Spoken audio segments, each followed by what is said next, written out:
Oui, monsieur le ministre des Affaires étrangères, je sais bien que vous persistez à nier cette atroce réalité, parlant même...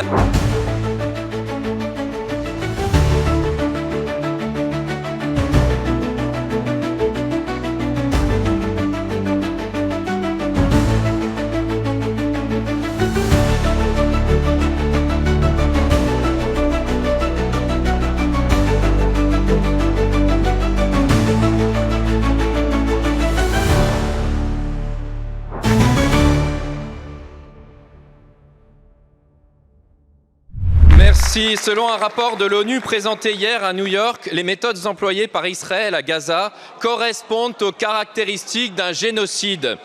Oui, monsieur le ministre des Affaires étrangères, je sais bien que vous persistez à nier cette atroce réalité, parlant même la semaine dernière de faute morale en réponse à mon collègue David Guiraud, qui utilisait pourtant ce terme à bon escient. Mais puisque vous refusez semaine après semaine de nous entendre, je vais citer mot pour mot le communiqué de l'institution onusienne. Par son siège de Gaza, l'obstruction de l'aide humanitaire, le meurtre de civils et de travailleurs humanitaires, malgré les appels répétés de l'ONU, les ordonnances contraignantes de la Cour internationale de justice et les résolutions du Conseil de sécurité, Israël cause intentionnellement la mort, la famine et des blessures graves en utilisant la privation de nourriture comme une arme. Oui, à Gaza, Israël commet un génocide. Honte et déshonneur à tous ceux qui, dans cet hémicycle et au-delà, s'en rendent complices en pensant pouvoir étouffer cette vérité.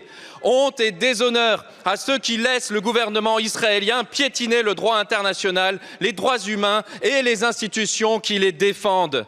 Heureusement, vous n'êtes plus qu'un petit club étriqué, auto-convaincu de votre propre désinformation. En témoigne la piteuse tribune officielle face à un stade de France presque vide pour le match de la honte jeudi dernier.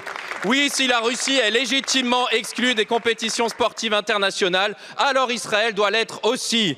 Monsieur le Premier ministre, l'un de vos prédécesseurs, Dominique de Villepin, prononça un jour ces mots au siège de l'ONU lors d'un fameux discours.